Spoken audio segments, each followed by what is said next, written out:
Hello, good afternoon, good morning, everyone. We will be beginning our webinar in just a minute or so. We want to thank you all for being here.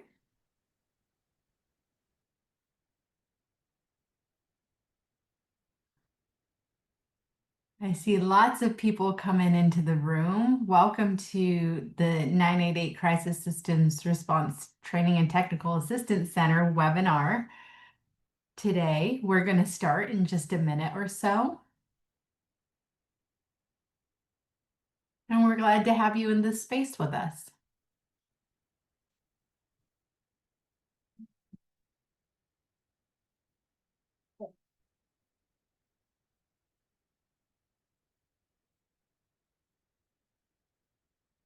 Welcome, everyone.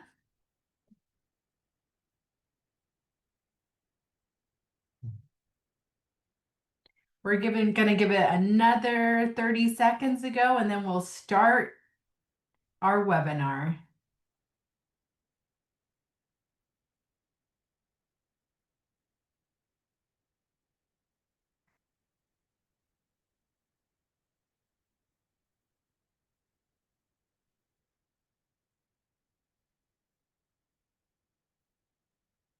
I still see people trickling in. It's good to see you all today.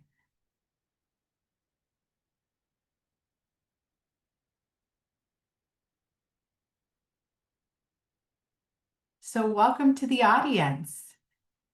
Today's webinar is going to be on bridging the gap, building capacity to address the 988 and crisis system response needs in rural populations. We're so excited you're all here for today's fifth webinar as part of this series.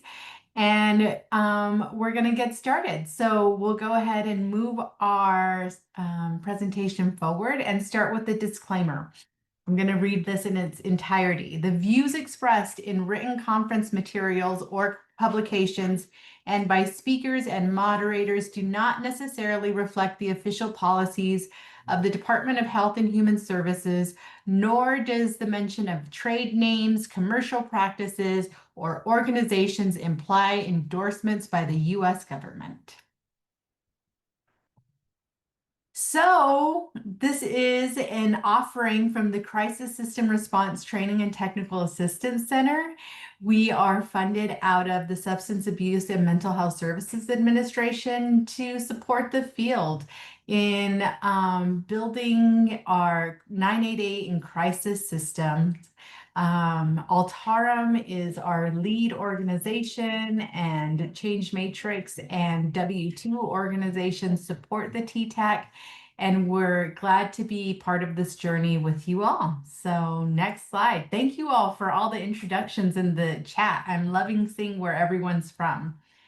So we just want to remind everyone that today's event is a training and an educational opportunity related to the design and operations of crisis systems. It is not intended to be a source for individual treatment recommendations or for resolution of concerns related to individual experiences or interactions with service providers. To chat with the crisis counselor, call or text 988. And for additional training and technical assistance, support, or feedback, please contact our team at support@988crisisttac.org.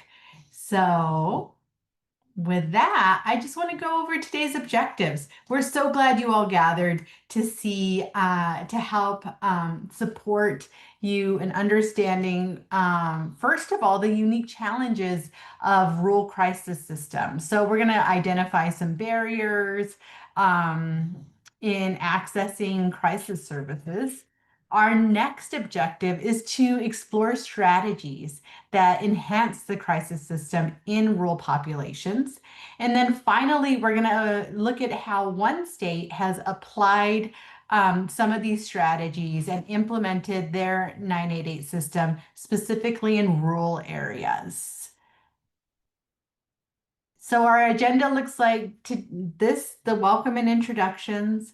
We're going to learn about mental health needs and crisis services in rural United States. Then we're going to take a look more deeply at Alabama's rural crisis system of care. We're then going to go into a Q&A session with our speakers. And our last half hour will be office hours, where we encourage you all to come off mute and engage with the crisis TTAC in support of any learning or expanded information exchange at the end of today's webinar. So with that, I would love to introduce our speakers. Our first speaker is Janessa Graves, who is the director of the Rural Health Research Center and has done a lot of work in understanding specific needs related to rural areas and public health, and specifically behavioral health. Thank you, Janessa, in advance for being here. And she will be joined by Dr. Brenda Mack, who is a social worker and has done a lot of work in mobile crisis response in rural areas, and is here to show or to tell us a little bit more about how we can design systems specific for rural communities. And then finally, we have Anthony Reynolds, who is a licensed professional counselor and is currently the crisis care director in the state of Alabama, and has lots of jewels of wisdom regarding rural crisis, and will be sharing those with us. So with that, I am going to pass it over to Janessa. So thank you for being here, and thank you, Janessa. Fantastic. Thank you for having me. Dr.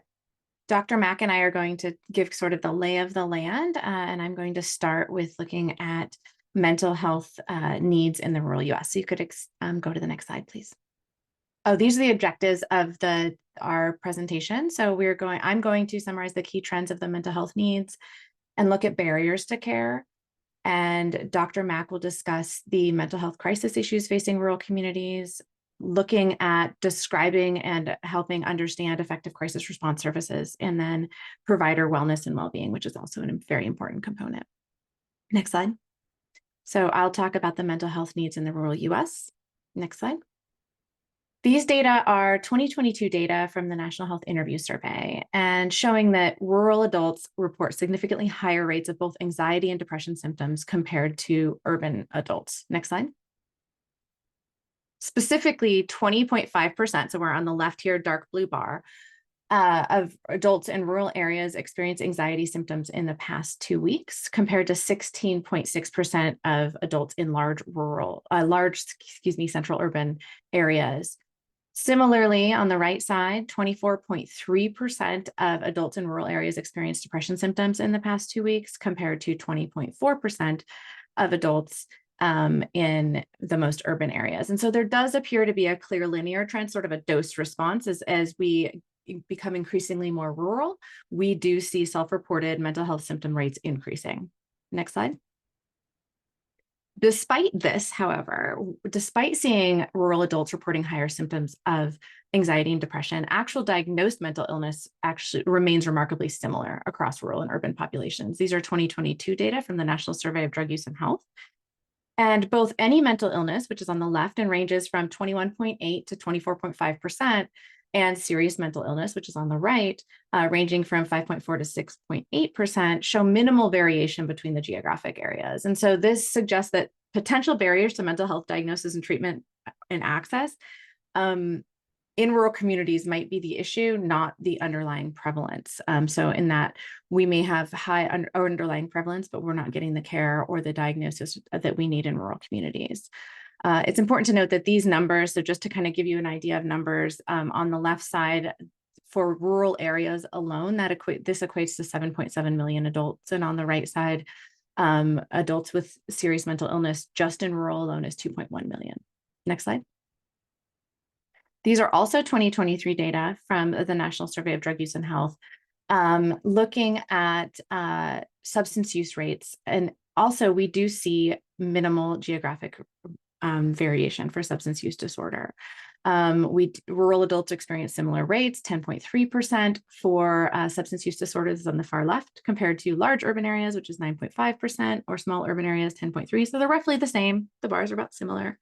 On the right side, we're looking at the prevalence of co-occurring substance use disorder with mental illness, and it also remains relatively consistent across geographic areas, ranging from 7.4% in rural areas to 8.8% in small urban areas.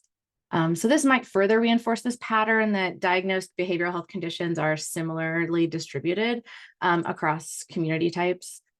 Just to give you an idea of the numbers, for the dark blue bar on the left side, this equates to 3.5 million adults living in rural areas with substance use disorder. And on the right side, that's 2.5 million adults living in rural areas with co-occurring substance use disorder and any mental illness. Next slide. So despite these similar rates of diagnosed mental illness and substance use disorder across geographic areas, rural populations do face significantly higher suicide rates, as we see in this figure here. So this ranges from 2000 to 2018. There are more recent data available, more difficult to download now based on certain data sources.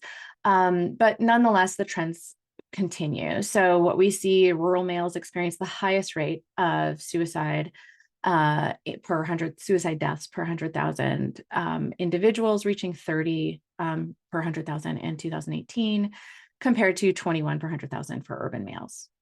So it's a persistent rural-urban disparity, and it's actually increasing over time, especially among youth. And it suggests that there are factors potentially beyond just diagnosis rates that we're facing, access to treatment, social support systems, and availability of means that could contribute to these outcomes. So like I said, while these data are a little bit older, the trends persist and actually have worsened until today. They're just not accessible today based on some data sources that we use that are federal. They're not yet available because of being taken off the website right now. But do note that in 2023, 4.8% of rural adults, so 1.6 million rural adults reported having serious thoughts of suicide.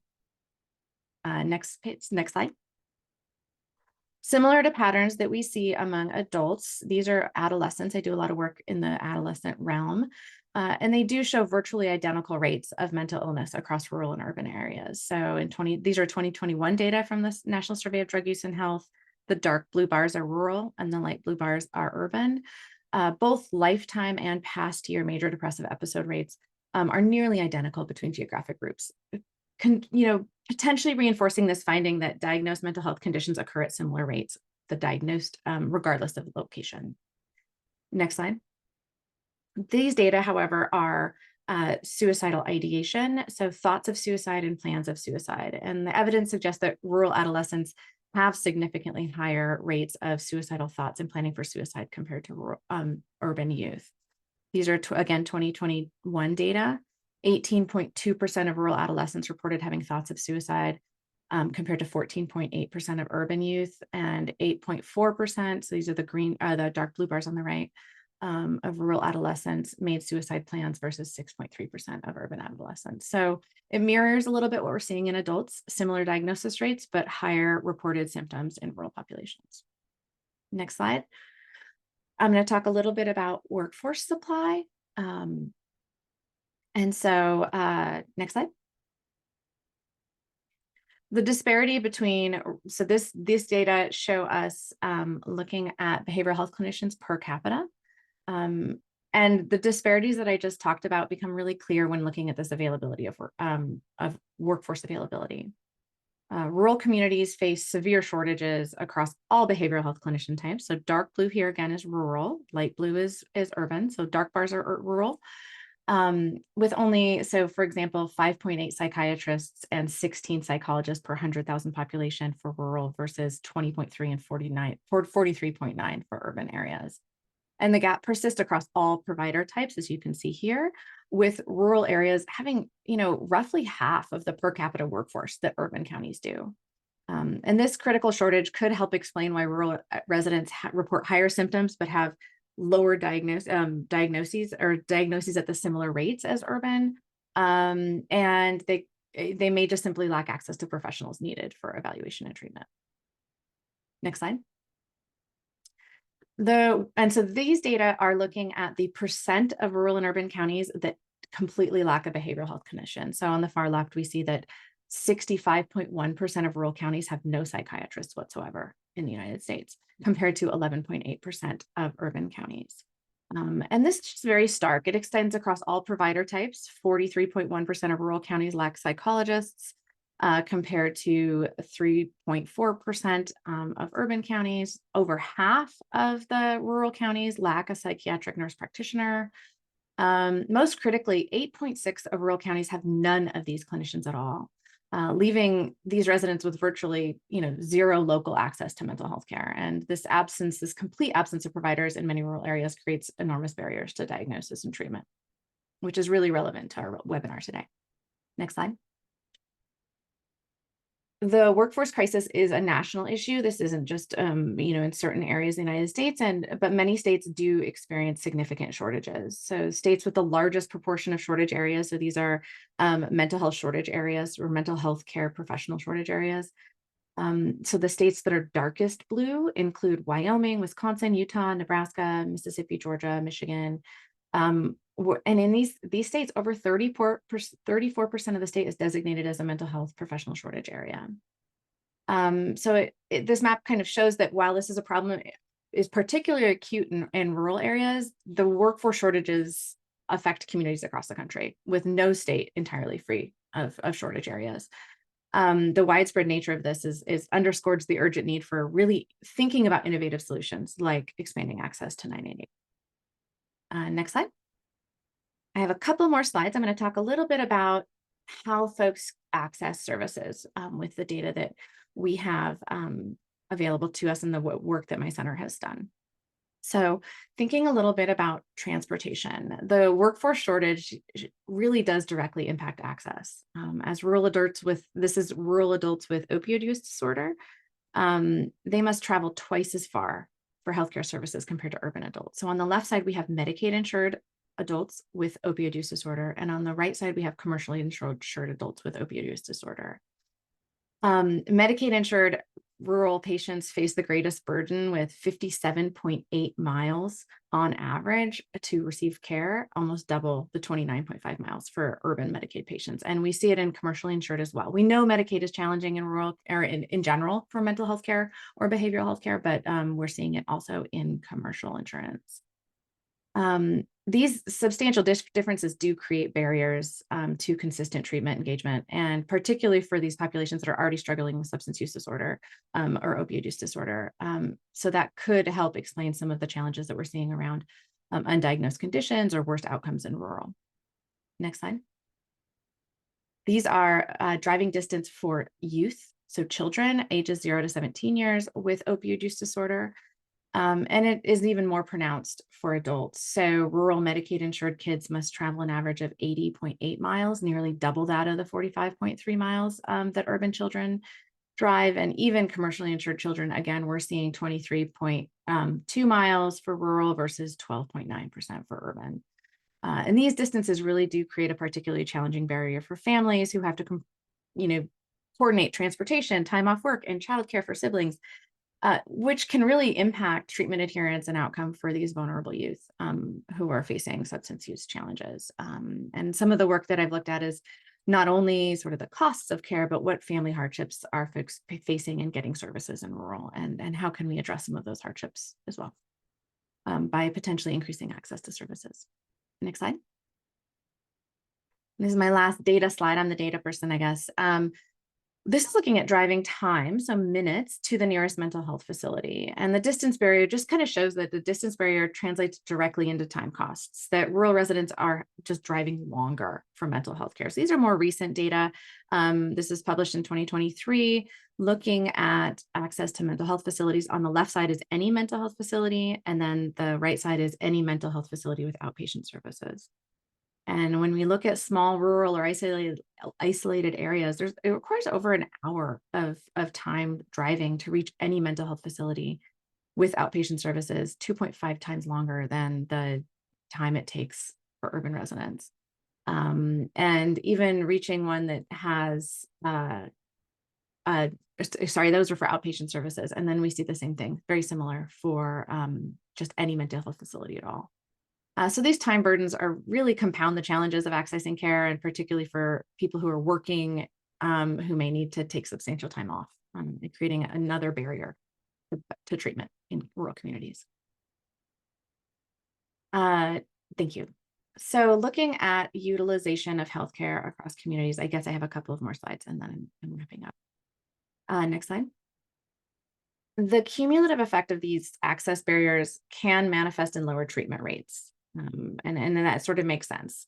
These are data from 2005 to 2018.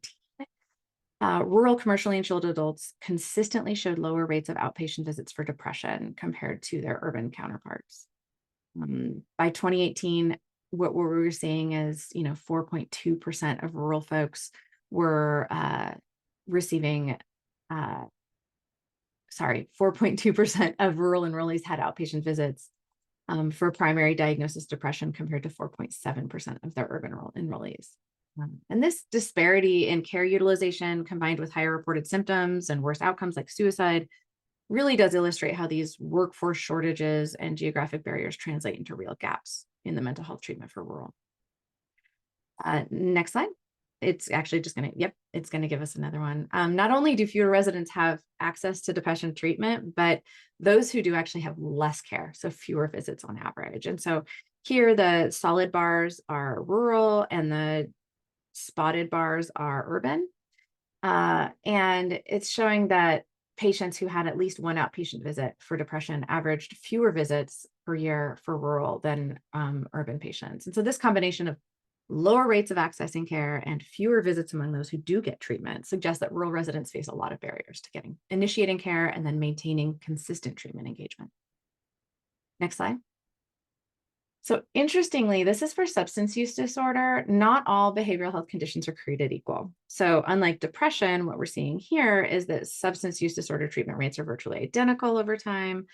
1 to 1.1% of both rural and urban enrollees had outpatient visits. So these lines sort of track with one another, a little bit less for urban actually. Despite this, we do see, with documented provider shortages, there might be different conditions that folks are facing in terms of accessing. Next slide. Just to look at the sort of dose or, how much, the number of outpatient visits among folks who had services, they're similar to what we see in depression care, that consistently the solid bars here, the light gray, are lower than the hashed bars, which are urban. So that rural patients who access substance use treatment actually have fewer visits than urban patients. So initiation might be better, but maintenance is poorer, or maybe the same for initiation. Okay. Last one, I'm going to look at telehealth. So these are virtual telehealth. On the left side is virtual telehealth mental health services, and on the right side is emotional treatment for therapists. And so what we've seen kind of thus far and what I talked about is that rural residents report higher rates of some mental health symptoms like suicidal ideation, despite similar rates of the condition, so diagnosed condition like what we saw in depression. There are significant workforce shortages. And so given these challenges, telehealth could be a critical solution, right? Or these innovative solutions. Yet the data show that rural adolescents are less likely to receive these services, 8.5%, compared to urban youth at 11%. So that's on the left. Utilization of outpatient therapy looks similar among these adolescents. These are with substance use disorder or opioid use disorder. So that's, something suggesting potentially that rural youth can have access to conventional services like therapy when it's available, but maybe not virtual services and options that could help us overcome some of the provider shortages. And knowing that the youth who are accessing these services are going further, right? Taking more time and going further, which we showed in earlier slides. So in terms of takeaways, that's my next slide. First, rural residents face significant barriers in accessing mental health services, including severe workforce shortages. So with many counties having no behavioral health care providers at all, and substantially longer travel distances and times to reach care. Second, certain conditions like shown here, rural residents demonstrate higher prevalence of symptoms and outcomes, such as for depression and anxiety, significantly elevated suicide rates, and increased suicidal ideation. Third, utilization patterns vary by condition, suggesting that different mental health conditions may face distinct challenges and benefit from different care delivery models. And then finally, virtual care adoption varies by rurality. What our data show is that rural adolescents have lower telehealth utilization than their urban counterparts, suggesting that technological solutions may not yet be bridging the geographic divide. And that's why we really need to dedicate efforts toward promoting this and encouraging adoption of these services and engagement with our rural residents around accessing care in this way.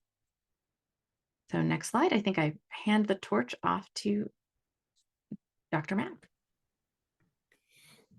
Thank you, Dr. Graves. Hello, everyone. It's great to be here and part of this webinar today. I am Brenda Mack. I'm a clinical social worker. I feel like I've been a social worker for 100 years. Initially, I started out my career in rural community mental health, and I worked at a community mental health center serving 8 rural counties in the northwest part of Minnesota for 21 years of my career as the Director of Children and Family Services and as part of our crisis response leadership team, and also helped to develop our mobile crisis response services in the area. So I really appreciate Dr. Graves' data because it always helps me to think deeply and critically about these issues. And that data helps to drive decisions. It helps to think of creative solutions. About 8 years ago, I transitioned from my role at the Community Mental Health Center to a role in higher education. So I teach full-time in a social work department, sort of preparing the next generation of social workers to provide crisis response services, primarily in rural areas. So we know that there are a whole bunch of things that crisis responders do in order to bridge the gap and address the emergency and crisis mental health needs of children and adults in rural areas. And that includes things like prevention, informal supports, formal services and supports. And when you look at those formal services and supports, breaking those down further include things like crisis screening, assessment, intervention, and stabilization services. When I think about some of the prevention efforts that are happening out there, it's things like I'm involved with a cultivating resiliency for farmers and ranchers.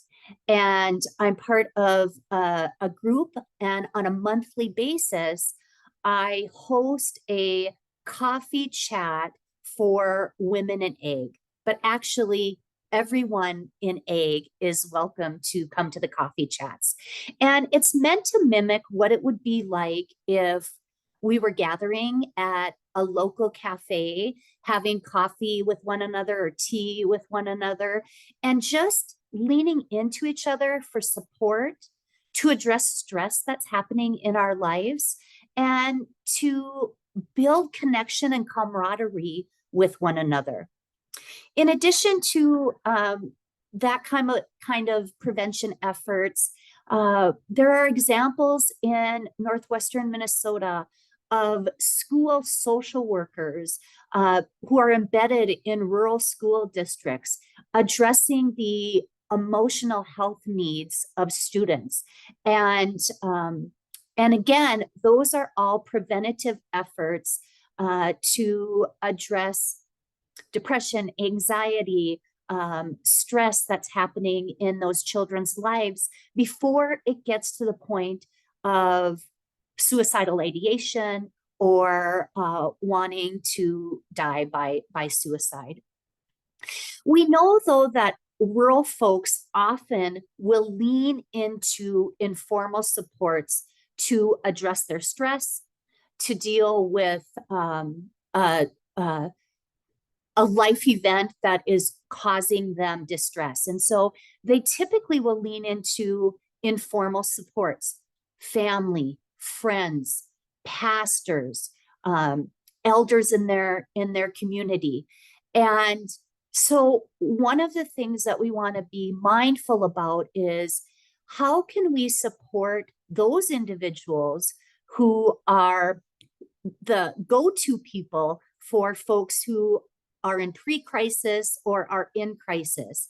And some of the things that we're seeing nationally to support family, friends, and those informal supports are things like mental health first aid training, QPR training, question, persuade, refer training.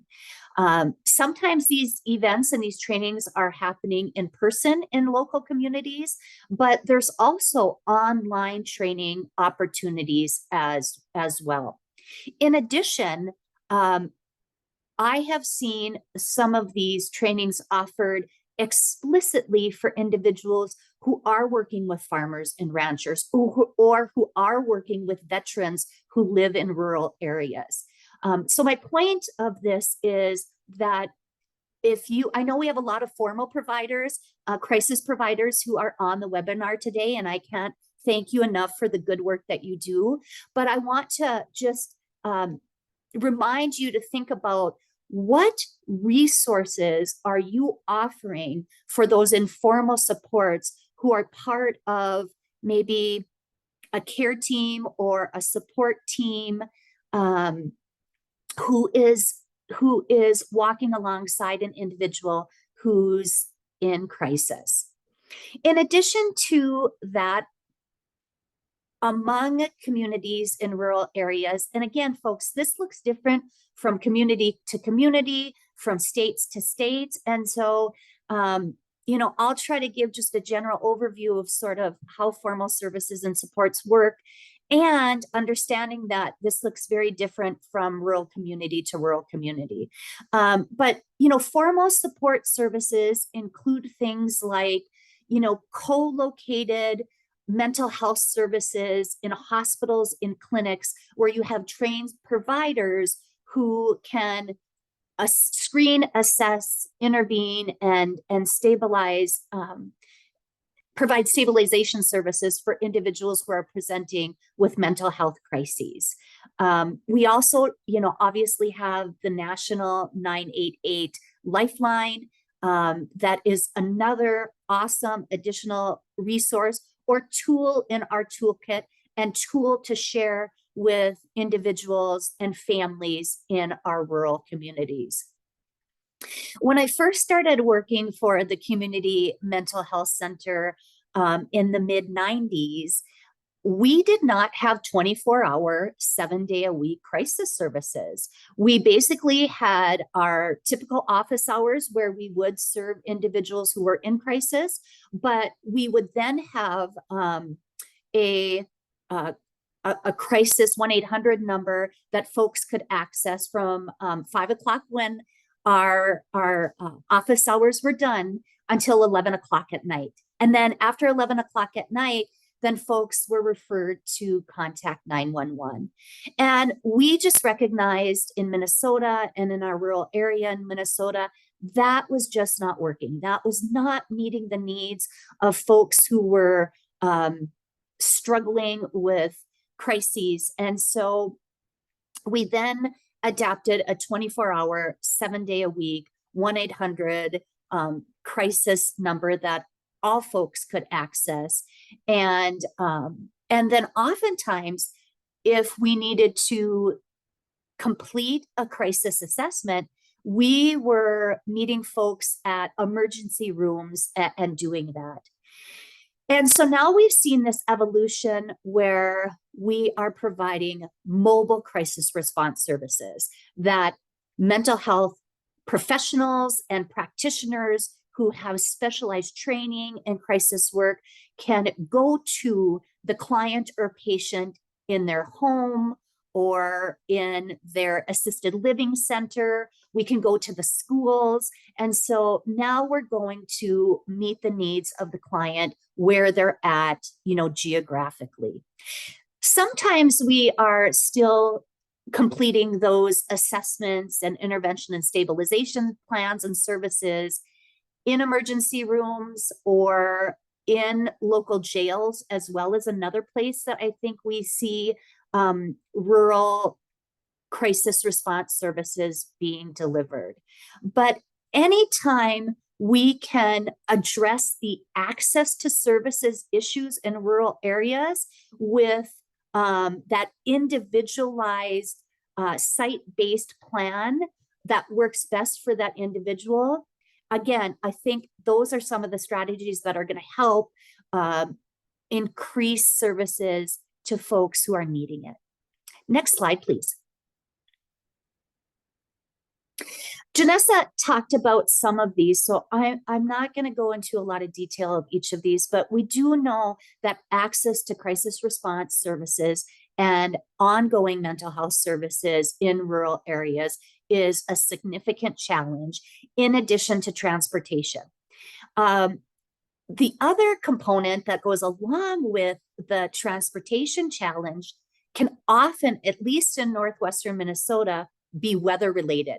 So we can get some very nasty snowstorms here in the winter, ice storms here in the winter, where again, for individuals who are experiencing a mental health crisis and are seeking services and want those services, sometimes just navigating through a snowstorm to get to a crisis stabilization unit or to a hospital or a clinic or a mental health agency can pose even a greater challenge. And so that's why the use of telemental health, especially, and crisis telemental health in those situations is very much needed.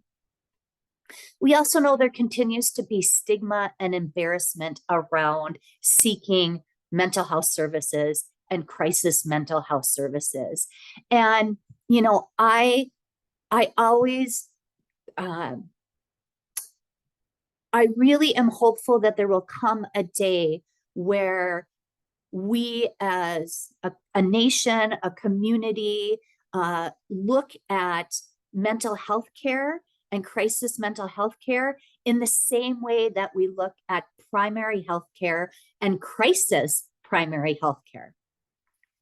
Janessa talked about the provider shortage issue. Again, I think this is one of the reasons why I made the shift from being the director of Children and Family Services and working at a community mental health center to shifting to higher education, because I want to address the workforce shortage issues at the university. I want to do marketing and recruiting social workers to go into mental health in rural areas.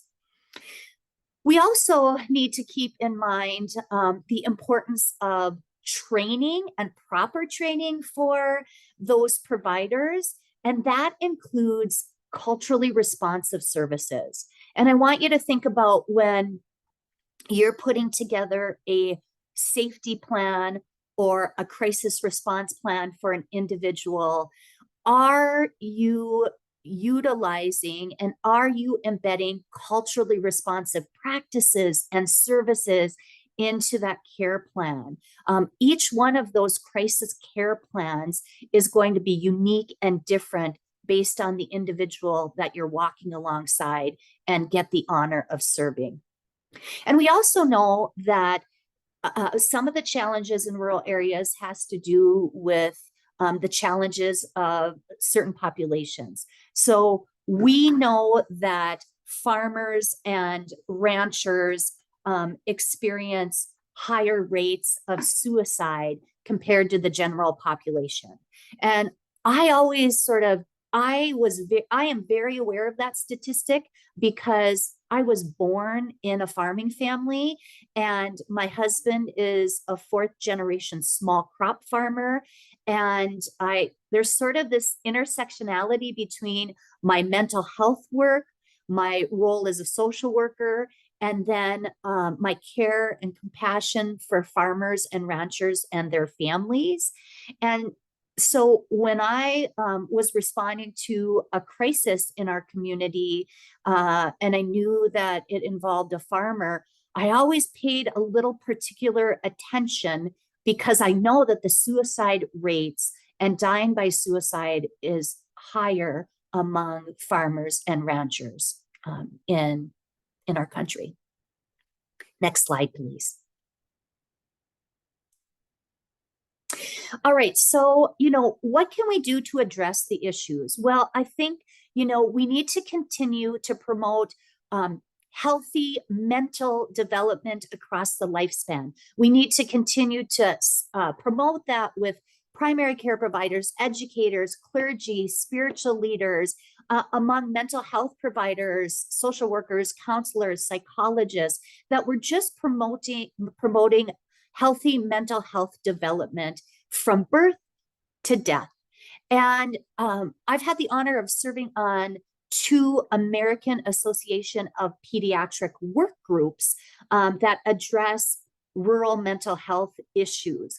And they really have some great resources around promoting mental health development, and how they're reaching out to rural primary care providers to address this with patients. And then continuing to implement strategies to decrease stigma, continuing to have virtual coffee chats for rural individuals, continuing to have, meet and greets at local libraries with your mental health providers, again, as a way to destigmatize accessing typical as well as crisis mental health services, and encouraging community members to engage in those specialized training, those natural providers or natural helpers to engage in those trainings, so that they're better equipped if a friend or family member comes to them who's struggling. We also know that in rural areas, it's all about collaboration. And so the importance of collaborating as mental health providers, primary care providers, law enforcement, public health workers, and higher education, building those relationships with folks who see children and adults in their daily work, so that you can come up with a collaborative plan to wrap around them and support them in their healthy mental development, as well as when they may be experiencing a mental health crisis. Next slide, please. All right, so again, when we talk about, each rural community is unique and services will vary among those rural areas. Some local communities and some rural communities may not have any kind of crisis response services. Maybe the crisis response services in their community is, driving an hour to the closest emergency room. Again, that's why I'm so thankful for the 988 national resource. But some communities have, local site-based services, as well as crisis response services, and additionally mobile crisis response services. Next slide.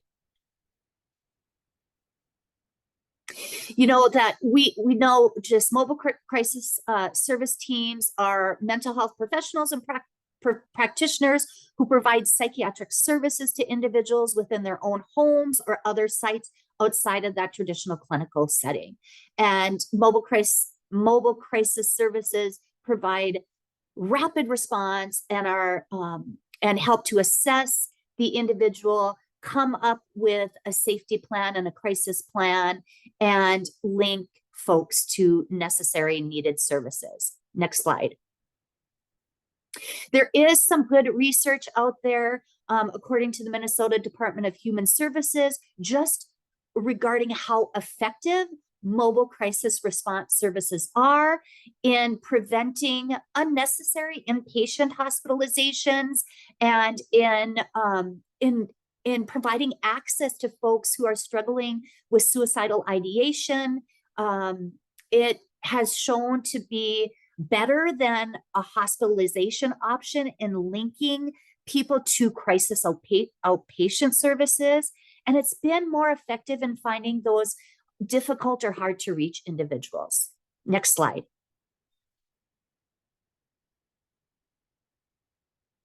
All right, so again, in rural areas, we're gonna focus on the immediate health and safety concerns of the individual who has sought crisis services from us. We are going to implement interventions to help those individuals return to their previous level of functioning. We're going to help to create a plan of care that will most likely include both informal and formal supports. And then I've often found it's really helpful to leave the window open if you're maybe closing the door. And what I mean by that is, as a crisis provider, I always talked about providing booster sessions for individuals if they needed that and if it was helpful. All right, next slide. And I am going to be wrapping up here soon and doing a warm handoff to the next presenter. So I just want to take 1 minute and talk about the importance of crisis providers addressing their own wellness and well-being. The work that you do can be stressful. It can be very difficult. You're walking alongside folks with some of the most painful experiences. You are dealing with the issue of death by suicide, and that can be very challenging as a provider. So I want to remind you to take care of yourself. I want to remind the supervisors and leaders who are on this webinar today to make sure that you're thinking about policies and practices that support your providers in their wellness and well-being. I want you to make sure that you're completing your stress cycle. Doctors Emily and Amalia Nagowski wrote a wonderful book on addressing burnout. And you do that by finishing your stress cycle. And basically that means don't hold all of your stress in your body. You need to talk it out. You need to dance it out. You need to journal it out. You need to exercise it out. And most important of all, connections to others fuels resiliency. And so lean into one another. Do pre-briefings before you go out on a mobile crisis response service, and engage in debriefing sessions with a trusted coworker after, or a supervisor after you have walked alongside somebody who is struggling in crisis. But most of all, take care of yourself. So I want to thank you providers who do this work day in and day out. I want to thank you supervisors and leaders who support those individuals as well. And I really believe that we are all stronger together. And it's been an honor to share information with all of you today. Thank you.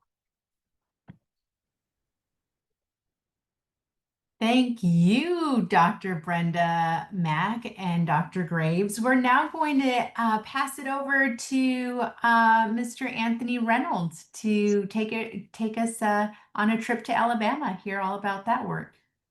Yeah. Yes. Hello, everybody. I am very glad to be here. I think I qualify for this position. I grew up on a farm, currently live on a farm, so I live in a rural area, but I have worked in substance use treatment, mental health treatment, and corrections treatment for over 40 years.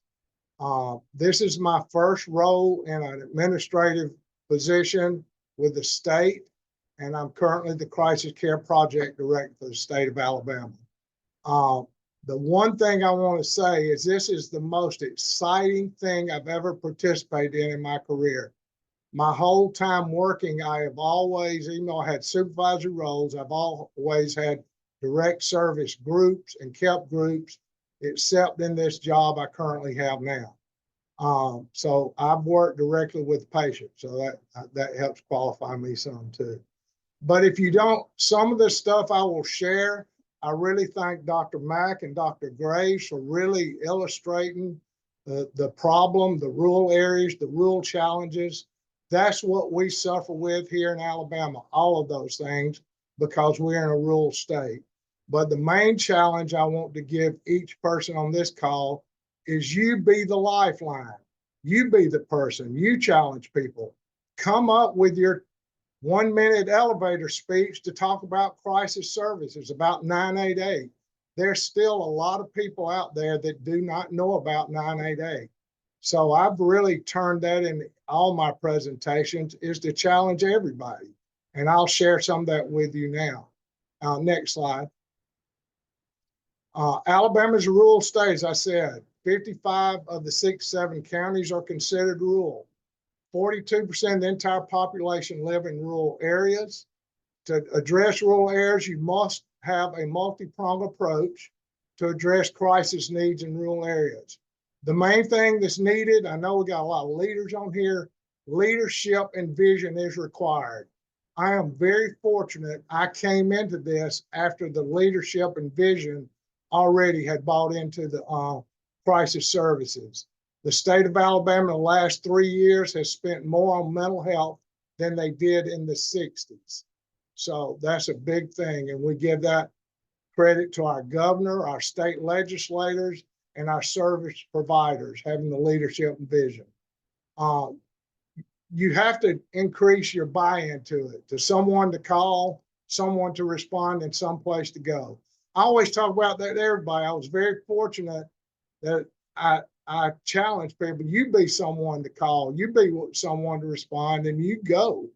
And a guy, after I spoke, I saw him a year later, he said, I use that in all my speeches now. So that made me very happy. But just briefly of what Alabama's did, the state fund started in 2020 to fund the crisis centers, all with state funding. We set the 5% block grant set aside funds for mobile crisis services. We had a state planning grant for mobile crisis service in 21.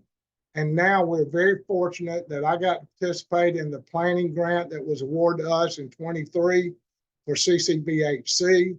And then we're currently a CCBHC demonstration state. That's important in what we're talking about crisis, because if you do want to go down, is your state going down that road of crisis services? I mean, with CCBHC, crisis services is one of the 9 components that you have to have. And then also, we're very fortunate to have the 988 improvement grant. Next slide. It started back in 2017, where a group of legislators and leadership at the department here went to San Antonio, Texas, and they came right back and got to work. We issued RFPs in 2020 and funded 3 sites. And y'all all know what a time to start a new service and a new program is right in the middle of COVID. So there was tremendous challenges about building out these freestanding crisis centers. But we did fund 3 of them. They were so successful to start with that 1 more was funded in 21 and 2 more sites. I'm proud to say, as of this year, we have 6 freestanding crisis services available in 6 different regions. I'll go over that in more detail. Next slide, please. And y'all all know fully comprehensive integrated crisis system of care is the first line defense in preventing public safety tragedies, protecting people's civil rights. It spirits people with mental illness, substance use. It prevents loss of life, and it prevents waste of resources. Next slide. There's going to be a link in here to this. You can go to the Alabama Crisis System of Care on our Alabama Department of Mental Health site, and gives you a much more detail of what we have in place. Next slide. The three components, someone to call, everyone knows, 988. I share this in every talk I do anywhere. So I think I just want to challenge you to do the same thing. That's how people go know about crisis systems. Next slide. Some of you may not know 911, the first 911 call was made in Alabama in 1968 in Haleyville, Alabama, a very rural area outside of Tuscaloosa where the University of Alabama is. But look how long it took to get 911. It took to the 20th century to get 93% of the population covered and 96% of the. So we're in the infant stages. That's what's so exciting to me, is being on the ground floor of something started like this.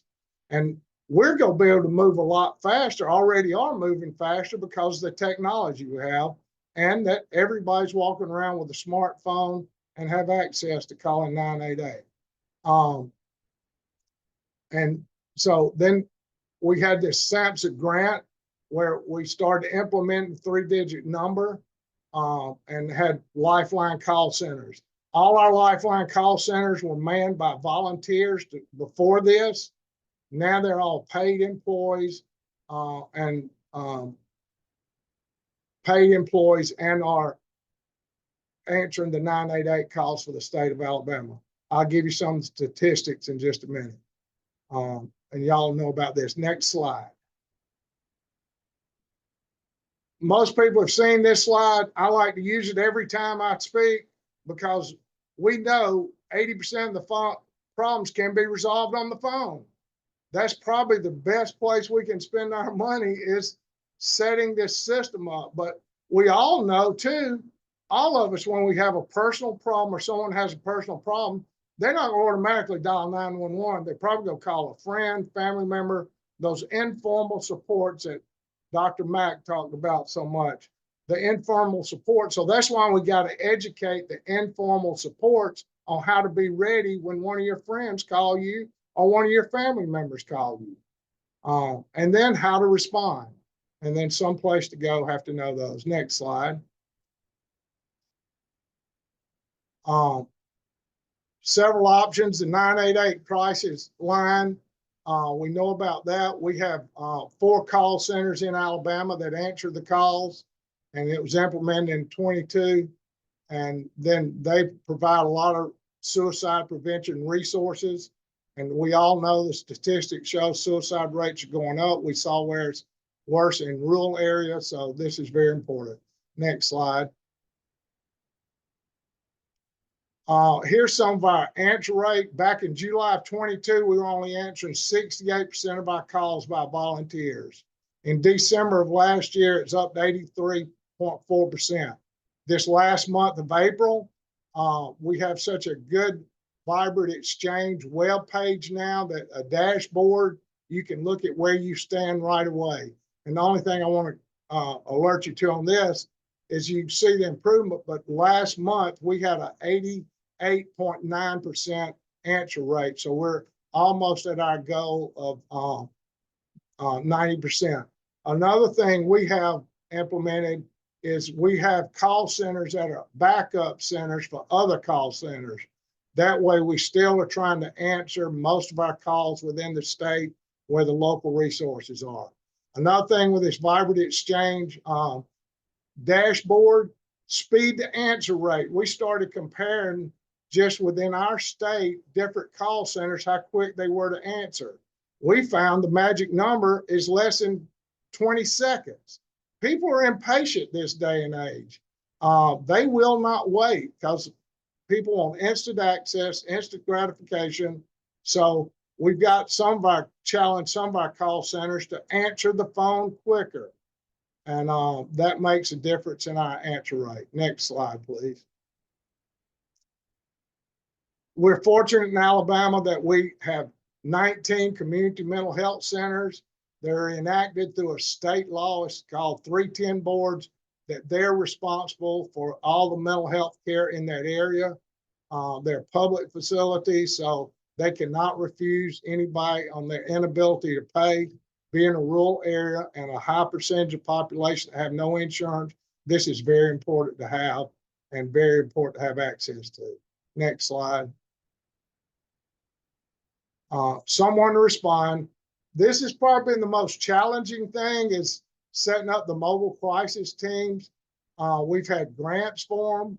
We currently have some child and adolescent teams. We only have 14 adult teams, 5 now. This is where we need lots of room to expand. But we've done a very intensive study through a grant through Medicaid, and we put together a 600-page report. This Vital is an association that's affiliated with a social work school at the University of Alabama. They did a great job on this to kind of show us where we were and what we need to do. But out of that, we have a spa that's available that we can bill and get paid for mobile crisis services. Next slide. This is the coverage of our mobile crisis areas, the dark areas. That's not a real high volume of who we're seeing, but we do definitely, this just illustrates we need better coverage in all these areas. Next slide. This just lists our 6 crisis centers, their phone numbers on there. Some of you may want to reach out to some of these people and talk to them directly about their crisis center. We have 6 adult crisis centers. We do have one that has a separate program just for adolescents. We only have 1 adolescent crisis center within the state right now. Next slide. And this, another thing, most of our community mental health centers are catchment area confined. They're responsible for the care in their area. We've expanded them to cover areas outside them in their crisis centers. And we also made sure we have a hard rule that someone can go to a crisis center outside of their area, because some people may not want to go in their hometown. Next slide. The first 2.5 years, there was like 8,000 evaluations. Last year, it doubled from the first 2.5 years. We did over 8,000 evaluations, 24. And that shows the number of people who avoided, 12,000 avoided the ER. You got to get these statistics out there so people can see what you're doing. Another thing, we just document presenting symptoms instead of actual diagnosis, because we won't know what people are coming in for. The substance use is a very high suicide, but the one that concerns me the most is the people that are psychotic and under psychosis. That's a very dangerous situation, which most of you know. Next slide, please. All of our crisis centers follow the best practice guidelines with a 23-hour observation, living room type atmosphere. We've had to do a lot of retraining with our doctors, with our nurses in these facilities, and letting them know you're not admitting someone to a psychiatric hospital, because some doctors get a little worried about over admitting someone. You're admitting them to an observation. Every time I walk through, it's the living room type atmosphere with the recliners. And every time I walk through one, I said, everybody could use a 23-hour timeout, especially those working out there in the field and are stressed out. So we could all use that. We do not take civil commitments in our crisis center because we don't want to cause a bottleneck to slow down admission, so anyone who walks in. Next slide. Do you know someone in crisis? Be the lifeline. This is the new 988 publication that's out.